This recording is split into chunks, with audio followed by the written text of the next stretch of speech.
Shalom, salam GBI. Saya Pendeta Heni dari Gereja Bethel Indonesia House of Healing akan menyampaikan firman Tuhan yang diambil dari Roma pasal 15 ayat yang kelima sampai yang ketujuh. Dan saya akan bacakan firman Tuhan.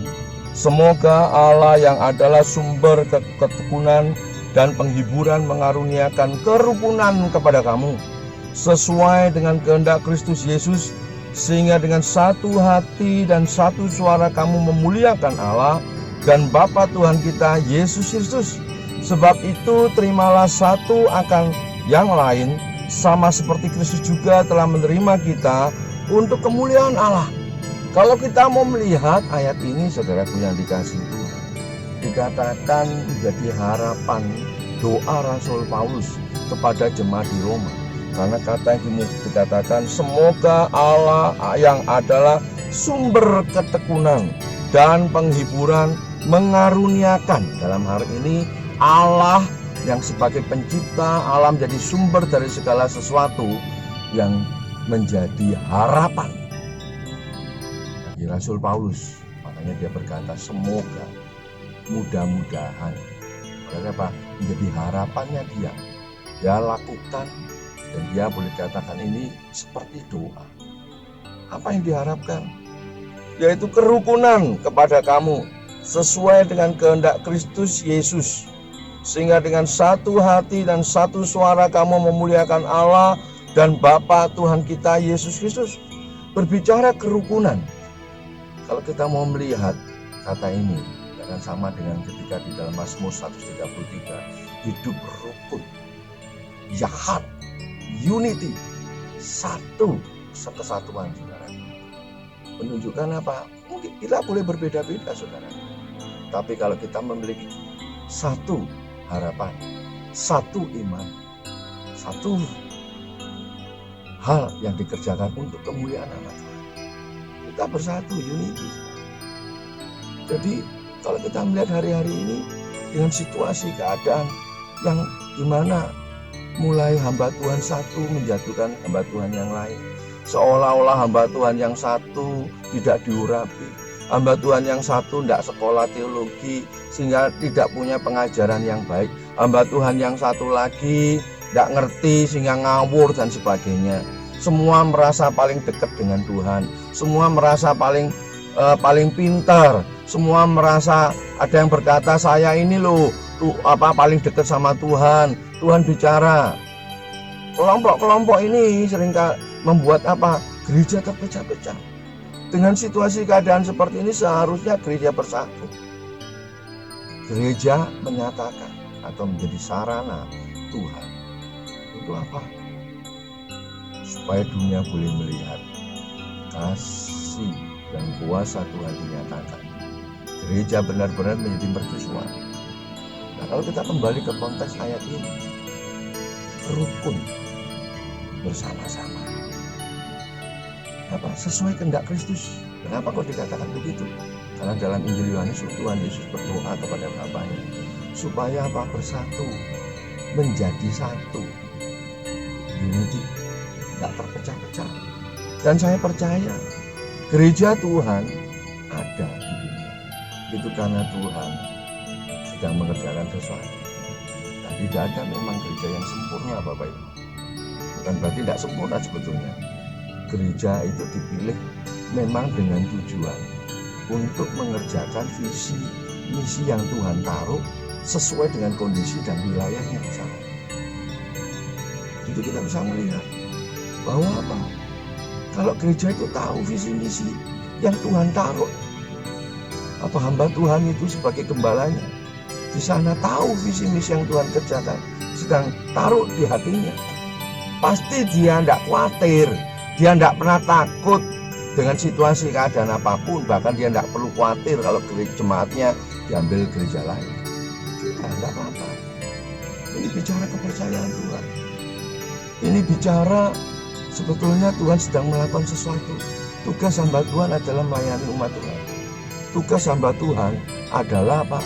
Menjadi jawaban, menceritakan, memperluas kerajaan Allah. Percayalah, mau jemaat banyak, mau 1000, mau 100, mau 10, atau mau cuma 1 orang, itu bicara apa? Ketaatan hamba Tuhan itu mau enggak dia terus mengerjakan setia. Karena Alkitab pun berkata, setialah pada perkara yang kecil, karena akan dipercayakan perkara yang besar. Kalau dalam teks aslinya itu lebih ekstrim, saudara.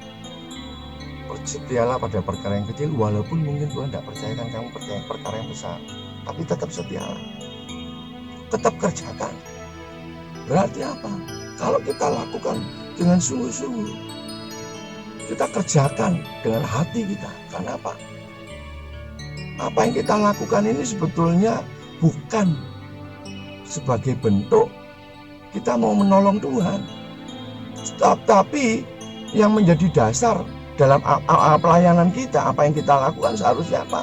Kembali kepada Roma 12 ayat 1. Karena itu saudara-saudara, demi kemurahan Tuhan aku menasihatkan kamu, supaya kamu mempersembahkan tubuhmu sebagai persembahan yang hidup, yang kudus dan yang berkenan kepada Allah. Itu adalah ibadahmu yang sejati. Sebelum kata itu ada titik 2. Berarti apa? Kesimpulan. Nah, yang perlu digarisbawahi adalah demi kemurahan Allah.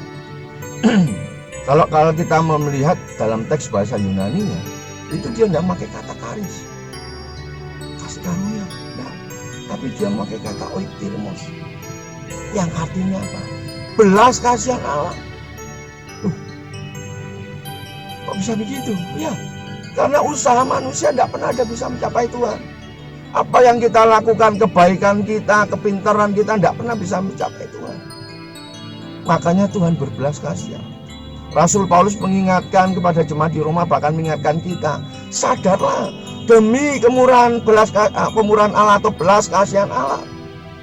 Supaya apa? Mempersembahkan tubuh kita sebagai persembahan, berikan hidup kita. Oh, saya sudah, Pak, saya melayani Tuhan kok, saya mempersembahkan hidup saya. Oh, bagus. Sebagai apa? Kata persembahan memakai kata tusia dalam bahasa Yunani. Kalau dalam bahasa Ibrani-nya olah, korban bakaran, korban ucapan syukur. Berarti apa? Karena kemurahan Allah, karena belas kasihan Allah, supaya kita mempersembahkan tubuh kita sebagai korban ucapan syukur, yang hidup, yang kudus, dan yang berkenan kepada Allah. Yang hidup ini menunjukkan apa? Ya, yang apa adanya. Tuhan gak mau kita jadi orang munafik, saudara. Kita punya masing-masing punya latar belakang yang berbeda. Kita bejat, tapi karena belas kasihan Tuhan kita diselamatkan. Yang kudus, kita harus sadar. Berbicara kudus, hagios artinya selain kudus, suci tak bercela. Dia juga berarti apa? Dipisahkan dari kehidupan sekuler, duniawi kepada kehidupan yang rohani. Kalau kita sadar bahwa kita hidup karena belas kasihan Tuhan, hidup kita harus dijaga. Kita tidak lagi hidup duniawi, tetapi kita hidup sebagai orang-orang yang rohani, yang berkenan. Bicara berkenan, kita berusaha hidup berkenan kepada Allah. Walaupun jujur kita tidak pernah bisa, saudara. Hanya perkenanan Tuhan yang membuat kita berkenan di hadapan Tuhan. Kalau kita lakukan itu, mempersembahkan hidup kita karena belas kasihan Tuhan. Titik 2, ayat itu menjelaskan pakai titik 2. Itulah ibadahmu yang sejati. Kata sejati memakai kata logika yang masuk akal. Berarti apa? Kalau kita sadar bahwa kita hidup karena belas kasihan Tuhan, kita akan rumongso, saudara. Sadar diri, hidup saya karena belas kasihan Tuhan. Nah, kalau kita sebagai hamba Tuhan, jemaat, umat Tuhan sadar dasarnya ini karena belas kasihan Tuhan, kita tidak perlu khawatir dengan situasi keadaan orang yang lebih hebat dari kita. Oh, itu pinter, oh saya belum sempat, saya kok tua baru sadar saya harus sekolah, saya tidak punya apa-apa, tidak punya dana untuk mengerjakan itu seperti gereja yang lain. Ingat Bapak Ibu saudara sekalian kasih Tuhan, tadi saya katakan setiap gereja yang Tuhan taruh di wilayah itu berarti Tuhan sedang kerjakan visi misi untuk gereja itu yang ditanamkan untuk menjadi jawaban di wilayah itu. Moto kami menuju pribadi yang sehat dan cerdas. Sehat jasmani, sehat rohani. Cerdas dalam memahami firman supaya tidak digoyahkan.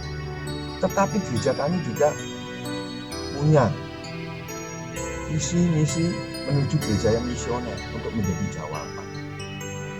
Kalau dilihat gereja kami tidak besar, tetapi Tuhan bisa pakai gereja kami untuk menjadi jawaban untuk di wilayah kami. Saya dulu pun berpikir sama, apa yang bisa kami lakukan, tak punya dana. Bahkan jemaat tidak banyak, tapi puji Tuhan, seperti saya dibukakan. Tuhan melakukan segala sesuatu dalam kehidupan saya. Bahkan ketika jemaat kami habis, saya diingatkan. Ya, waktu itu saya hanya berpikir, wah berarti saya nggak panggilan ke pelayanan ini. Mungkin pelayanan yang lain. Saya dikasih ilustrasi sih. Tuhan bicara gitu. Lihatlah kantor kelurahan. Kantor kelurahan itu atau camat, ramenya kalau pas ngurus KTP, EKTP, rame saudara. Tapi kalau nggak ada kegiatan yang lain, sepi. Dia bilang gini, mereka adalah agen pemerintahan Republik Indonesia. Kamu adalah agen pemerintahan kerajaan Allah yang harus melayani umatku. Siap tidak siap, tetap gereja harus dibuka. Makanya waktu itu saya disadarkan, iya ya, jemaat saya habis. Bahkan pada saat itu saya harus keluar dari tempat itu. Kita nggak boleh ibadah lagi di tempat itu dengan alasan gerejanya nggak berkembang. Yang minjemi tempat, apa? Gerejamu nggak berkembang, wis metu kok ini. Waktu itu saya berpikir, ya mungkin itu bukan panggilan saya. Tapi waktu itu saya disadarkan, diingatkan. Dan ketika kami pindah ke Tunjungan Elektronik Center, itu pun tempatnya kami belum siap. Sehingga ibadah perdana kami adalah di tengah-tengah toko-toko itu. Tapi Tuhan punya rencana, saudara. Disitulah Tuhan siapkan jemaat yang satu persatu muncul, saudara. Yang sampai saat ini, ya walaupun nggak banyak, tapi setidaknya saya disadarkan. Tuhan bisa buat. Kalau Tuhan sudah milih, sudah tetapkan, tenang saja. Kalau Tuhan yang angkat, gak ada yang bisa nurunin. Kalau Tuhan yang buka, gak bisa nutup. Lakukan yang terbaik. Mari kita menjadi jawaban. Mari kita bersatu. Gak usah bingung ngurusi gerejanya orang lain. Lakukan apa yang ada dalam gerejamu yang Tuhan taruh, visi misi yang Tuhan kerjakan, sehingga kamu tidak bingung lagi, sehingga kita bisa bersatu, saling menguatkan, saling mengingatkan, asa, asih dan asuh, bergerak bersama-sama saat ini seperti di GBI saat ini akan menjadi pukulan yang kuat, akan membawa dampak yang luar biasa bagi orang-orang di sekitar kita.